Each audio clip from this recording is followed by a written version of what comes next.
Raw opens with a limo. The old who's going to come out of the limo trick. But we always know who it is nowadays. It's one of two people. And it's always either Stephanie or Triple H. And this time it was both. So Corbin opens the door for Stephanie, who walks out. And Stephanie buries Baron Corbin a bit.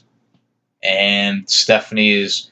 I guess it's not restricted just to baby faces that Stephanie buries. She'll bury heels too. Apparently. She basically says that Baron has not done a good job as acting general manager.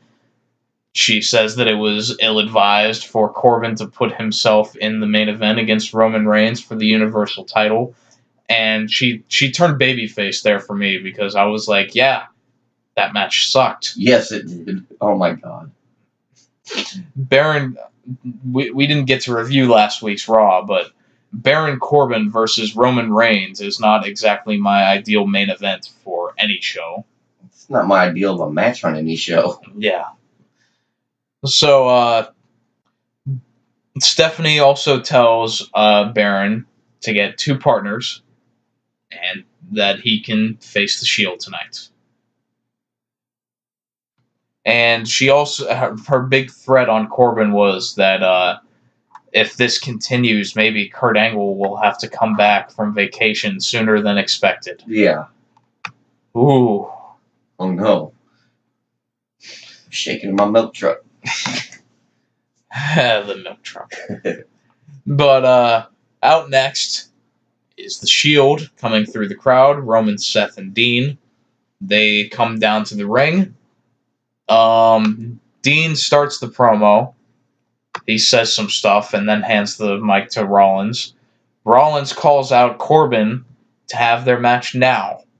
And Corbin comes out and he brings Strowman and Dolph and Drew with him.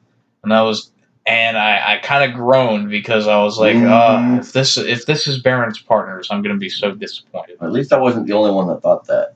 Yeah, because there were a lot of opportunities for someone else to really get a big match out of this. Mm-hmm. And they ended up doing that. And and we'll get to the main event later. Yeah. But it's funny that during the show, it clicked in my head. I was like, you know who would be perfect for this? That's what I was thinking too. AOP. Yeah, it's exactly I would love if Baron brings out AOP. Because you got to think though, who hasn't the Shield beaten? Yeah, on Raw. And AOP is definitely someone who needs those sort of big matches. Right now, yeah. But we'll get to them in the main event. Yeah, we'll get to them in the main event. Thankfully, Baron's partners were not Drew, Dolph, or Baron. So what's their faction name? I'm getting tired of calling them Drew, Ziggler, and Strowman. They called themselves the Dogs of War a few weeks ago. So the Dogs of Justice, or the Hounds of Justice, the Dogs of War. I mean, oh my God. That was basically their... And it was Braun Strowman saying that, which sounded so corny. Well, come on now. He's the same one that came up with it. He's the big dog. Man. So... Strowman says during this promo that at the Super Showdown, it's going to be the 4 of us versus the 2 of you. And, Seth kind of like jokes like, I think your math's off there. And then Dolph starts cutting the promo after that. And he does a really good promo here about Dean being the odd man out in the Shield. And that both Seth and Roman are champions. Dean is not. And anytime that Seth or Roman need help, it's Dean that they call on. Yeah. But do they do the same for Dean? And they kind of made a big deal out of that, and that was cool because, you had the 2 instances. Seth needed someone in his back in the SummerSlam match against Dolph. And then Roman needed someone to stop Braun from cashing in, and Dean Ambrose was there for him. Definitely brought up a good point. Yeah. Because there was also one good bit in when the Shield was doing their promo where they just say, like, I can't remember the exact line. It was like, we run this because we have these, and Seth and Roman hold up their titles. Yeah. While Dean is in the background, just behind them, just looking all sorts of pissed off. I'm seeing a heel turn coming. Yeah, no kidding, man. It's definitely coming. Is it going to be It's a matter of when. He needs to at least give a chair to the back to Rollins. Yes. Just, for what happened before. Continuity. So this led to a good show-long storyline of Drew and Dolph trying to poach Dean Ambrose. And, they said, Braun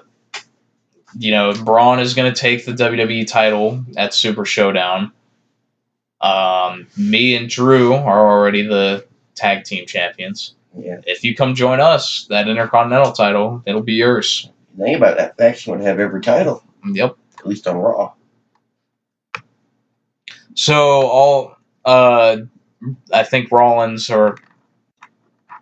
challenges them to just come in the ring and fight, but Corbin stops this, and that was the end of the segment. Yeah. All right, so up next we had the Mixed Match Challenge promotional match with Finn Balor with Bayley in his corner against Jinder Mahal and Alicia Fox in his corner. And I did think it was cool promoting the Mixed Match Challenge, bringing your partners to the ring.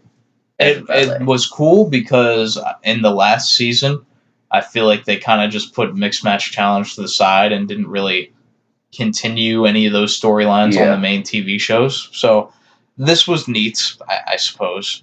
It's a good way to start the season of Mixed Match Challenge. Yeah, so Finn and Jinder are having the match, and at some point, Sunil Singh? That's Sunil, right? I always get it Sunil or Samil? No, they're Sunil and Samir. Okay, is it Sunil or... I think Sunil. Samir is the one that's injured. Right? Yeah, okay. I believe. But, we'll just call him number one. The Singh trips Balor as Balor's going for the running drop kick or whatever. So later on in the match, Bayley trips Jinder. Yes, and I love that. There's a little turnabout is fair play. Yep. So Sunil Singh and Alicia Fox both come over to Bayley. Bayley knocks out Alicia, and then she hits Sunil with a Bayley to belly on the outside. Jinder is distracted and gets rolled up by Balor for the win. Yeah. And so Jinder is so incensed after this that he starts just pushing around Sunil and throws him in the ring. And he looks like he wants to just beat the hell out of him. But instead, he just sits down Indian style and Shanti. Yeah, I didn't care for that part. I just don't care for it. Well, I think the story that they're telling with Jinder is that he has this whole meditation thing and that he's trying to embrace inner peace with everyone.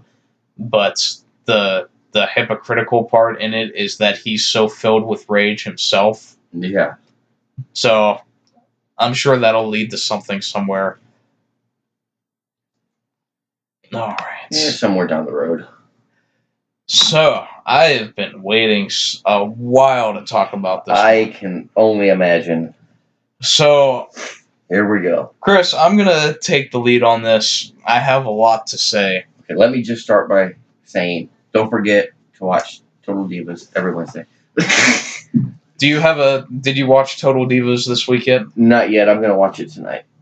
I saw that they had the lowest ratings that they've had ever. I think they had like 500,000 viewers. Oh my gosh. Yeah, apparently it's been a downward trend each season. It has. But we're not here for Total Divas. Nope. I got my plug in. I'm good. All right. So we have a 6-woman tag. There is the Bellas and Natalya against the Riot Squad. So, very early on in this match, Brie Bella and Liv Morgan are in the ring, and Brie Bella begins to do her husband's yes kicks, or as Corey Graves always refers to them, the world-famous it kicks. And Brie is hitting them, and as she goes along, she starts to speed up, and so Liv drops her head down, and Brie kicks her square in the face. And, once when you do that, I felt like it was just bad timing. It was unfortunate, but it wasn't necessarily Brie's fault at that point. Yeah. But then after she kicks her the first time in the face, she doesn't stop. And Liv is already dazed and drops her and is dropping her head over. And is dropping her head, and Brie kicks her again twice in the face. And when that first one I can say is an accident, but you have to notice it after that. And when she kicked her again in the face, it just felt reckless. But she may not have realized she kicked her in the face. Right. And that's why I'm not gonna crucify Brie too much for this. Too much. Because it was an accident. I thought it was a very careless accident, but it was an accident. These things happen. And what I'm going to rant about is not Brie Bella. Oh. Because I'm going to give Brie at least a little bit of slack. I thought it was careless, but it was still an accident. But here is where my rant comes in. I don't know if you watch much football or the NFL as of late, but due to concussions and the research that has gone into CTE and everything that goes along with concussions and how dangerous they can be, the NFL and pretty much all sports have a concussion protocol. And in the NFL, if you even suspect that a player could have a concussion, he is immediately pulled out, he's taken under the tent, and they evaluate him, and if they suspect that he has a concussion, then he's not going to play. So this is where WWE completely failed here, is that Liv is unconscious in the middle of the ring, laying flat on her face, and the referee does not do anything. And Brie turns her over to pin her. Mm-hmm. And if Liv is concussed, which it was later reported that she was, then doing this is so dangerous, because once you have a concussion, any sort of second impact after that, it can kill you. That's no exaggeration. It can kill you. So Brie turns her over and goes for the pin, and the ref counts it. And I don't know that Liv kicked out or if Brie sort of just brought her shoulder off the mat for her. I think that's what happened. But after that, it gets even worse, because Brie picks her up and drags her to her corner to try to make it look like Liv is pushing her into the corner. Yeah. But really, she is dragging her into the corner. And Liv is limp. She's dead weight that Brie is dragging to the corner. And they get the tag. And at that point, I was like, all right, well, at least she's out of the match now. It'll be okay from here. Hopefully she's okay. Right then at that point of the match, if you listen, right before the tag's made, you can hear Brie say, yeah, she needs out. I don't know who she was talking to, either one of the Riot Squad. Okay. But so she knew something was wrong. Yeah. So after that, though, is where this gets even stupider. Because after Liv is out, and I think that she's done, hopefully, but they do a suplex spot where two of the girls are fighting over a suplex, and then all of the other girls come into the ring and they all hook each other in a suplex, including Liv Morgan. Yeah. And she is the one that takes the suplex. The baby faces get the advantage and they hit the triple suplex. And Liv is taking a bump after this. And look, I give Liv a lot of credits for trying to continue. And it's just the thing, if you leave a wrestler to their own devices, they're going to wrestle. They're going to finish the match. It's their instinct. Yeah. If you leave a football player to play football, he's going to play football. Yeah. So this needed to be stopped. As soon as this was apparent, which was very early after that kick, the referee should have stopped this. He should have backed Brie off and brought out trainers and EMTs or whatever you need to do to get Liv out of the match. Right then, cut to commercial. Yeah. Get this taken care of because it's dangerous. Because they could have easily taken her back to the back. Bellas and Natty could have dropped somebody from the team, and they could have continued the match just 2-on-2. Yeah. So eventually, and the Riot Squad roll to the outside, and Ruby and Sarah are just like holding Liv in their arms, just like trying to calm her down, I guess, or something, just trying to comfort her. But over the break, Michael Cole would inform us after the break that Liv was taken to the trainer's room, but actually, as photos from the arena would show, she wasn't in the trainer's room. She was being attended to on the outside by trainers. Yeah. And I believe it was even picked up on camera at some point, is what I heard. I didn't notice it, but... And so then after all that ranting, and I still don't particularly blame Brie because it was an accident, but in this same match, Sarah and Ruby are doing a double team move, and Sarah tags Ruby in, and they're trying to do like the slingshot into a forearm sort of thing. So Sarah slingshots Brie up to Ruby, who Ruby is ready to throw a strike at Brie, but instead Brie comes up and elbows Ruby right in the face, as hard as she could, it looked like. And after that, and you could tell that that's not what they were expecting, because right after that, the Riot Squad just took back over and kind of put Brie down. And you kind of see just like, as Sarah is leaving the ring after that, she just kind of like puts like her arms up, like what are you doing? But you could hear, I think it was Logan, say something to the effect of what happened. Yeah, I'm not sure. I didn't hear anything, but I could tell by their facial reactions. Yeah, something was amiss. And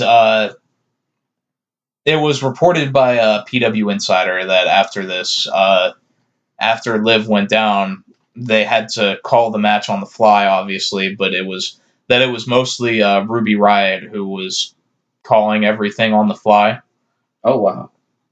And Ruby has a lot of experience. She's been on the independent wrestling scene for 7-8 years, I think. So she's a very experienced worker, probably the best worker in that match. Aside from Natalya, I guess they're right there with each other. I mean, but not many people are going to outwork Natalya, though. Yeah.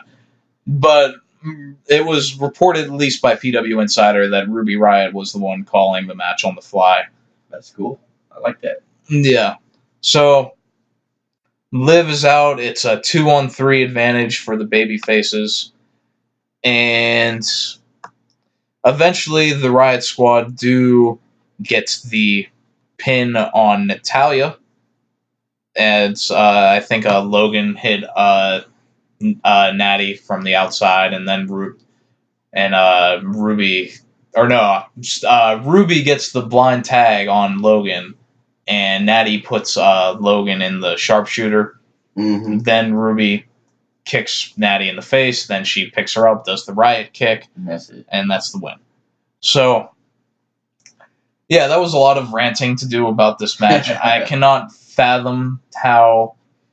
And this is a company who just ended their trial, I believe, with on the concussion lawsuits. Oh yeah, that lawsuits. Yeah, from former wrestlers that were suing them, and I support WWE in that because it's just like everyone on that list, they wrestled for more people than Vince McMahon. So it seems silly to just sue WWE. And the fact that they're subcontractors, they know the risk going in. They know they can't sue if something goes wrong. Yeah, and it's the same thing with the NFL and their concussion lawsuits. But the NFL, ever since then, has made so many changes to ensure that players are at least more safe, that they may still get concussed, but the goal is to make sure that there's no lingering damage after that, and that nobody's playing with a concussion. And this was just completely incompetent for them to put Liv Morgan at risk like that. And I agree it is, but then you just go back and think, how many times have we seen men wrestlers, Cena with a broken nose, finish the match? Yeah. Triple H, torn quads, finished the match. Nobody called anything. I get that, but when you talk about brain injuries compared to those sort of injuries, you can finish a match with a broken nose and it's not going to kill you. Yeah. If you are wrestling with a concussion, it could kill you. And I give Liv a lot of credit for trying to finish the match. I'm sure that she was mostly just on autopilot and was just doing what her instincts told her to do. And Liv's really improved a lot since she's come up to the main roster. She really has. Because when she was in NXT, I never thought much of her. I thought that, she's not someone that I'd ever really be interested in as a wrestler. But she's really improved, and I give her a lot of credit. But this was just incompetent management, and someone, whether it be someone communicating to the referee or the referee himself, somebody had to stop this before it got to the point that it did. Yeah, I agree. All right, so there's my rant on that. We're done with that now. We can finally move on to... Oh, we're transitioning straight into another rant. Now, wait a minute. What are you transitioning to? So, up next, and this sounds like such a douche move for me to rant on this. We had the Stephanie and Triple H promo in the ring for the Konnor's Cure. Yes, how can you dog on that? You'd be surprised. Well, surprise me. All right. So, for one, I do not have any problem with this at its base. It was very cute, and it was obviously for a good cause. I'm not against pediatric cancer survivors. This was awesome in that respect. So what's your problem? My problem is that we bring out everyone onto the stage. Okay. Braun Strowman and Roman Reigns are standing right next to each other. Yeah. When they were trying to fight each other earlier, but had to be broken up, they're standing right next to each other as friends. And my other problem with it is just that Steph and Triple H are heels. Yeah, and here they are being baby faces. Later on in this show, Triple H is interviewed on his way to the limo, and he says, well, Undertaker wants to take my soul, but he doesn't realize that I sold that a long time ago. Yeah. And in this same show, he's dancing with kids and giving a belt and to giving a belts. cancer survivor kid.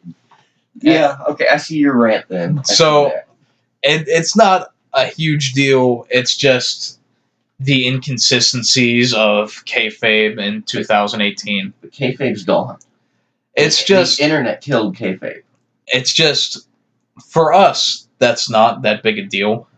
But if someone is new to this and this is like their first episode watching wrestling, and they'd be majorly confused that Stephanie's a bad guy, then she's a good guy when she's doing the WWE PR stuff. Same with Triple H. And, this is all I really look at that as now is just PR. Yeah. I don't get too invested in it, but that's really all I have to say about that. Okay. Well, that wasn't that bad of a rant. No, it wasn't that bad. Throughout the show, we had Dolph. He came up to Dean, tried to convince him that, you can join us. Then later on, we had Seth approaching Drew, and Seth kind of brought up an interesting point, is that everything that they were saying on Dean was really true about Drew, because Dolph and Braun are the ones using him. Yeah. And, Seth even says, Ziggler's riding your coattails. You're the talented one here. You're the one with the future. And Dolph is just riding on that. And, later, Drew, after that, goes up to Dean, and he says, Seth was trying to use everything we said about you and turn it against me. And he just says that could mean one or two things. He's either trying to recruit a fourth member of the Shield, or he's already trying to replace you. And I think earlier on, I forgot to mention in the opening promo that another cool thing was that they brought up how when Dean got injured, Seth was really quick to replace him. He just teamed up with Jason Jordan. So, really, really good stuff. And I thought this was the main story throughout Raw that took up most of the show. And I enjoyed all of it. It was good. It was good build. It was. I would have liked to have another match or two instead of all this talking, but... Yeah. I mean, it could have been worse. Yeah, but it definitely was... You're going to crap on SmackDown, but I thought SmackDown was awesome. I'm not crapping on the whole show, I'm just crapping on the amount of wrestling. Yeah, and I agree with you on that. So, we more or less are on the same page. But after this, I mentioned this in the earlier segment that Triple H and Stephanie are going to their limo, and Charlie Caruso, I believe, interviews Triple H and just tries to get his reaction from Undertaker's promo last week. And, Triple H has the line, as far as Taker stealing my soul, I sold that a long time ago. And, he says, if Undertaker is concerned about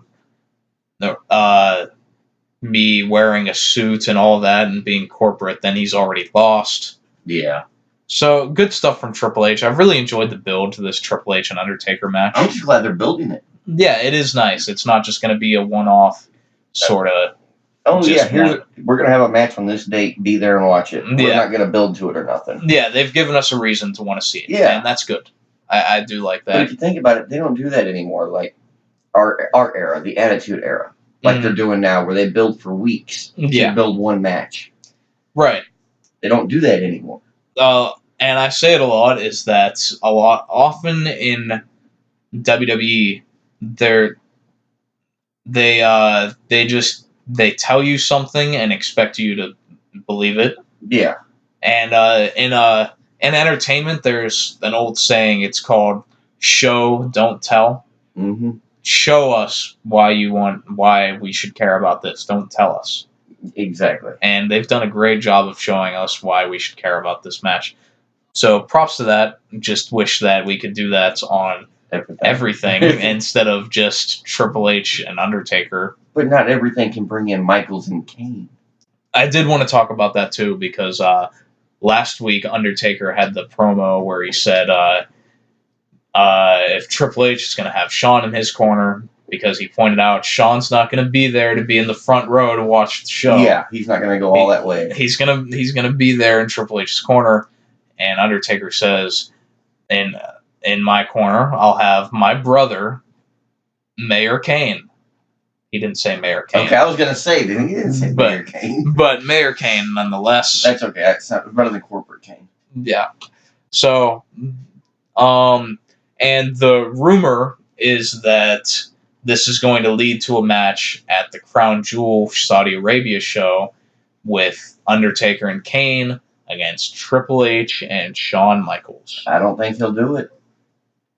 I don't know, man. I feel like this is the biggest payoff that Shawn has ever been offered, probably. Probably. He's probably looking at several millions of dollars.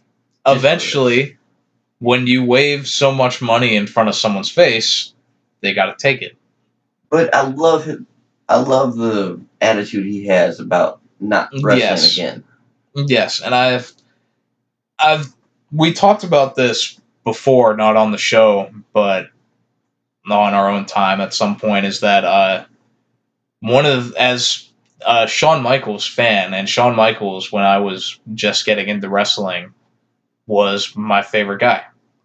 And the two matches with Taker at WrestleMania, most people liked the first one better, but I liked the second match better because it had the added drama of Michaels' career on the line, and Michaels' obsession with trying to beat the Undertaker's streak, and that he was willing to put his career on the line just to have the chance to do it.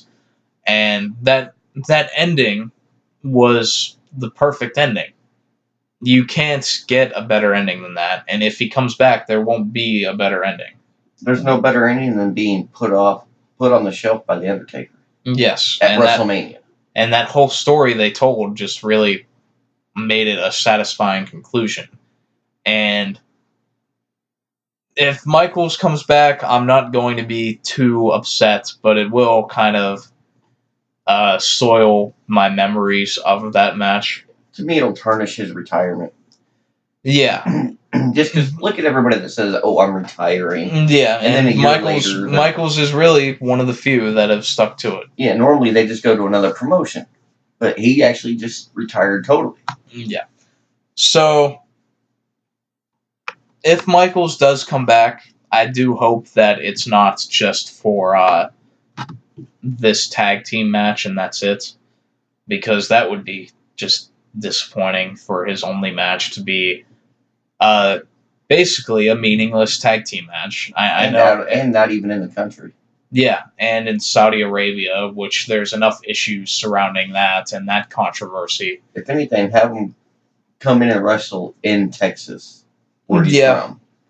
If you have a Shawn Michaels match in San Antonio, that would be pretty awesome. Man, that roof is going to get blown off. Yeah, and I think that'll happen no matter where. But I do wonder what kind of reaction he'll get in Saudi Arabia, because a lot of guys didn't get big reactions last time in Saudi Arabia. Yeah. So it'll just seem out of place, I think. That's because we are out of place going there. Yeah. But we'll move on from this, and we had Chad Gable with Bobby Roode. And last time we did the show, we did talk about the forming of the Chad Gable and Bobby Roode team. Yes. And since then, they've just had matches with the Ascension. Yeah. So after they had 2 tag team matches against the Ascension, I think. Or maybe it was just one, and I just feel like it was 2.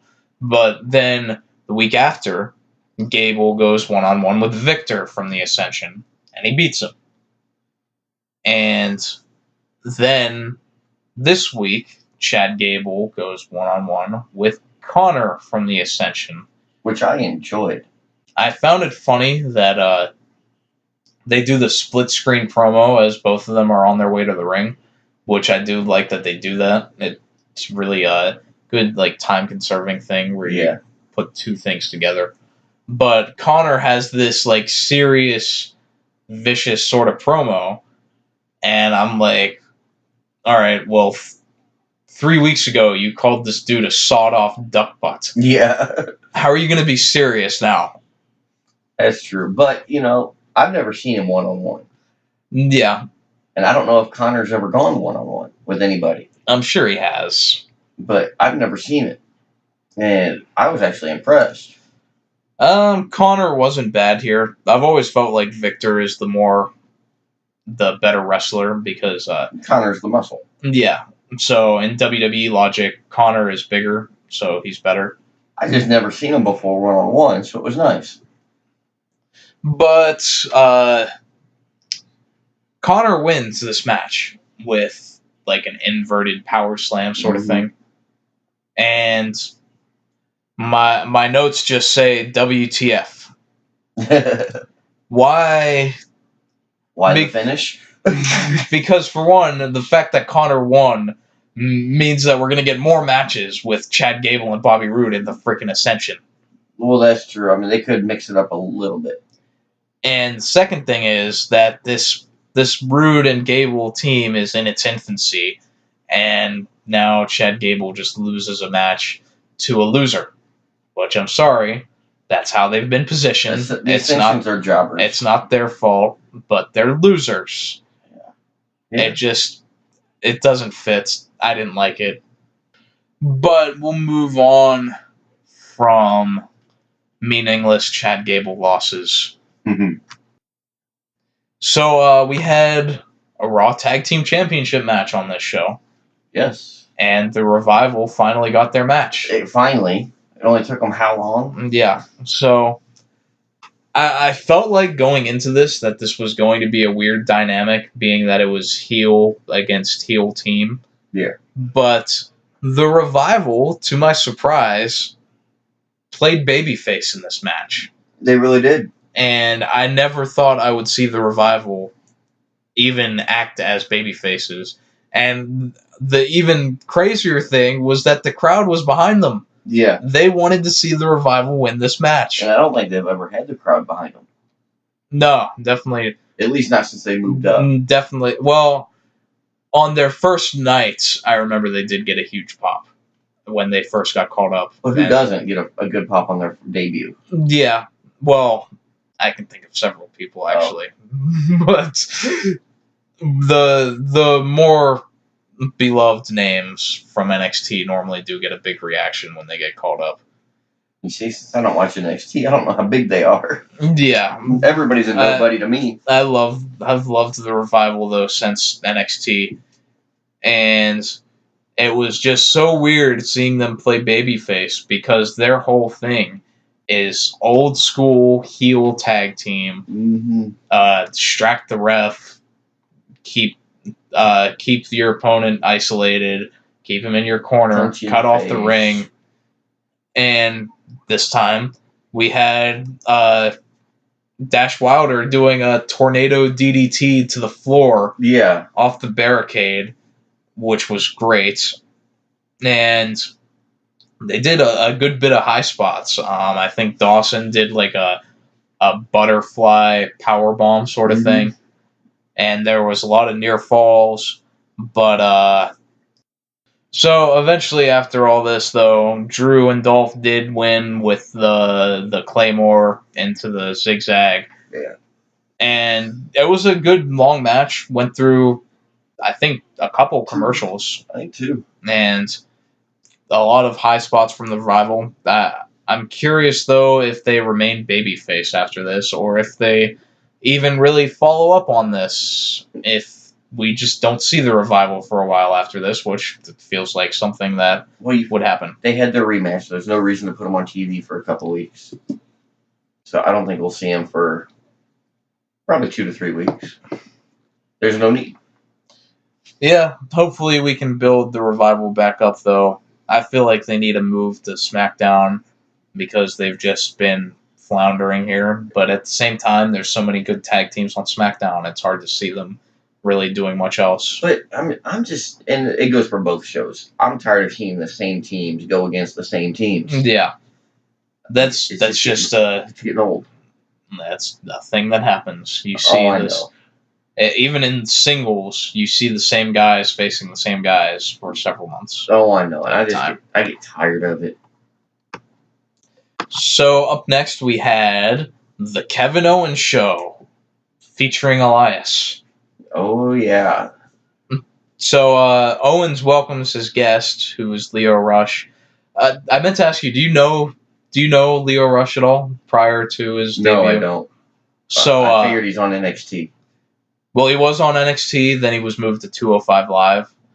But what Lio is mostly known for is that when he was, I don't even think he debuted in NXT yet, and it was last year, if you remember, when Emma got released. Mm-hmm. So Emma gets released, I think, the day after she loses to Asuka on a pay-per-view match. And so Lio Rush, who's employed by WWE at this point, tweets out, I guess that's what happened. What happens when you're truly not ready for Asuka. Oh, damn. And he got a ton of heat over that. Oh, wow. A lot of people thought he would just be fired, which ultimately he wasn't, and they gave him a chance. And I like what I've seen from Lio here. He's a good talker. I think Lio and Lashley is a great pairing because Lio can bring the personality that Lashley does not have. Lashley's got the strength, but that's in the smile. And it was funny last week where Lio is being chased around by Owens and Elias. Yeah. It was hilarious seeing him just like jump off the announce desk over Owens, running down the ramp. Yeah. He's a good comedic character. Yeah, I liked this. And as you said, Lio definitely is a good talker. He carries a good presence about him. So they invite Lio down, and he's standing at the ramp, and they're just like, "Oh, come on into the ring." And Leo's just like, "Now I know I'm young, but I'm not naive. I know if I go in there, you two are just gonna beat me up." Yeah. And Elias says that they even have a chair for him. Oh, yeah. And Owens looks down and laughs, and then gets like a high chair that they sit down on that chair. Yeah. No, this would eventually lead to a match with Lashley and Elias. Yeah, Bobby Lashley versus Elias. I wanted to say it was Bobby versus Owens for some reason, but it wasn't. But so wasn't a lot to this match, and typical match for a hometown hero. Oh yeah, I forgot that when Lio introduces Bobby, he gets the biggest reaction he's gotten since he came back. Yeah. This is the first time I've seen a crowd give one crap about Bobby Lashley. Yeah, and it's just because it's his hometown. And you can put it partly on his hometown, but I thought that Lio Rush actually played a big role in that and how he introduced him. Well, yeah. Because I feel like if Bobby Lashley's music just hit and he came out, then he wouldn't have gotten that same sort of reaction. No, the build-up. Lio as the hype man really helped elevate that. Well, think about it. If we're getting rid of Brock and Heyman, we're going to need a replacement. Yeah. So we've got Lio and Bobby definitely could do that in a different sort of way, but have that same sort of effect. But so this crowd was into Bobby Lashley. All they wanted to see, and what I would have booked ultimately, is Bobby Lashley to win a short match.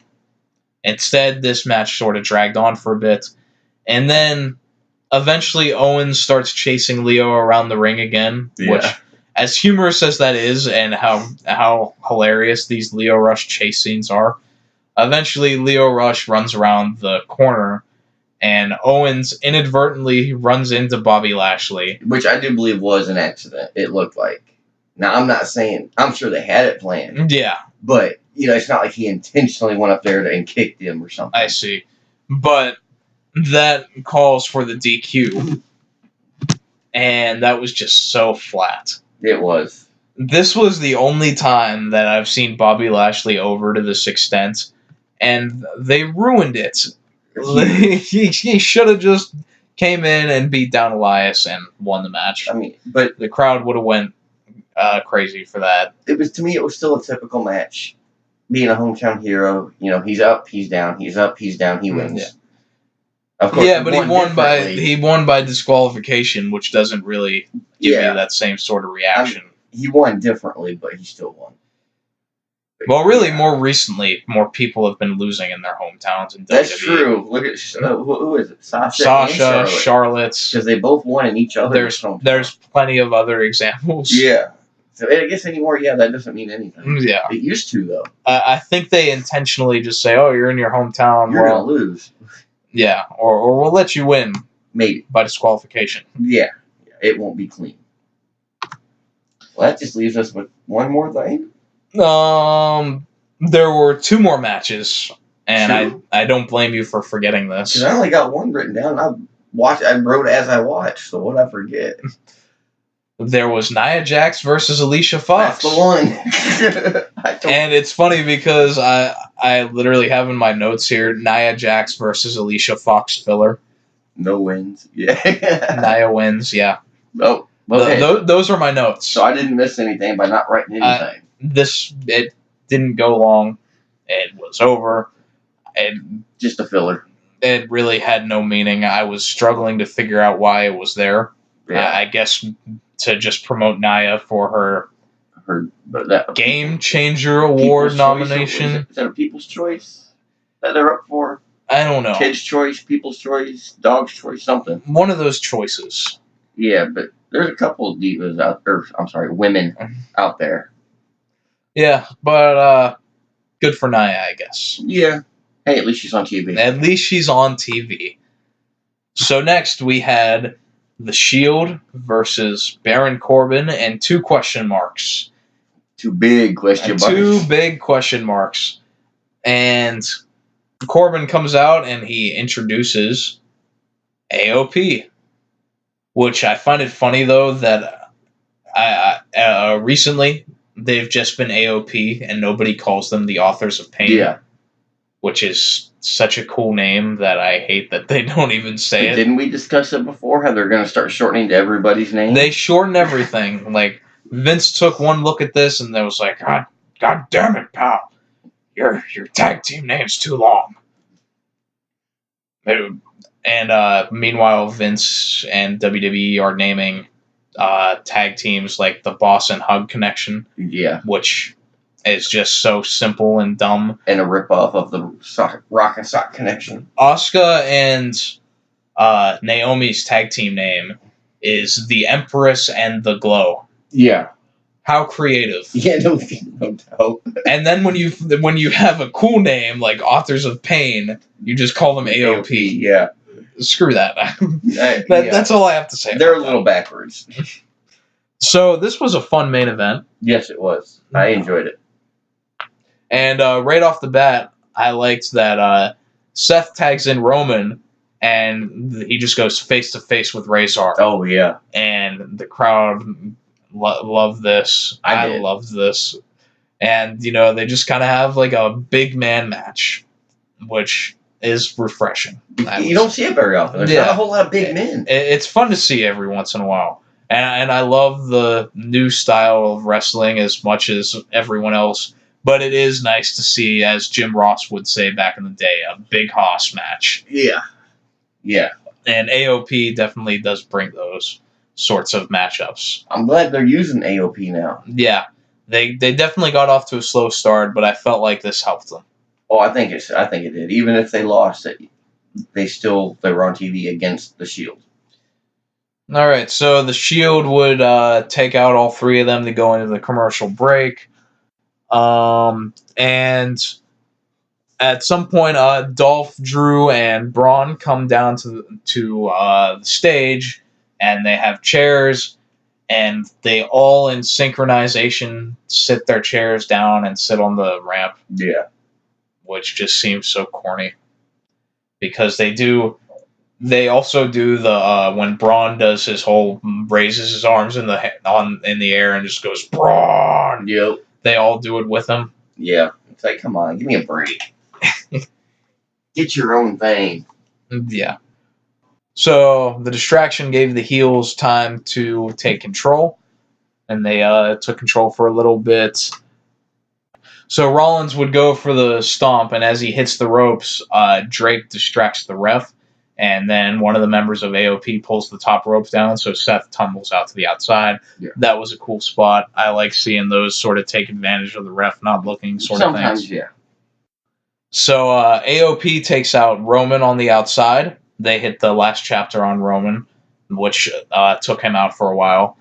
And Rollins and Reigns are both out on the outside with Dean as the legal man. And AOP is setting up for the last chapter on Dean, but Roman would run in and hit the Superman punch on one of them before they could finish the move. And then Rollins would come in. He hits a stomp on Corbin. Then he does a dive to the outside to one of the members of AOP. Then he comes back in the ring and hits another dive on the other side of the ring. Yeah. And so then Dean hits Dirty Deeds, and he tags in Roman as he's running off the rope and hits another dive on the member of AOP that got back up. And then Roman comes in, and he hits Corbin with the spear. And 1, 2, 3. This was a really fun finishing sequence, how everyone hit their moves. You can even see it on my notes. My last note is I like the chaotic ending of the match. Yeah, and it was just big move, dive, big move, dive. But I like to see Seth dive because I know he just pushes his people, but he always hits it. He always lands it. He doesn't botch it. Yeah, he's safe with his. And it's fun when they just do it in a repeated sort of thing. And, Roman and Seth celebrate in the ring while Dean is still on the outside and he's recovering. And he does this perfectly where he gets right in between Braun, Drew, and Dolph on the outside and Seth and Roman in the ring. Mm-hmm. And he just kind of looks back at Braun, Drew, and Dolph. And he ultimately decides to go back in the ring and celebrate and do the fist bump with the Shield. But how long will that last? And that was Raw. Pretty good show. I thought the main stuff was good with the Drew, Dolph, and Braun trying to approach Ambrose and vice versa. That whole storyline I thought was good. Most of the other stuff was kind of just there, but the main stuff was delivered. So I give this a solid C. Yeah, I'd give it a good C.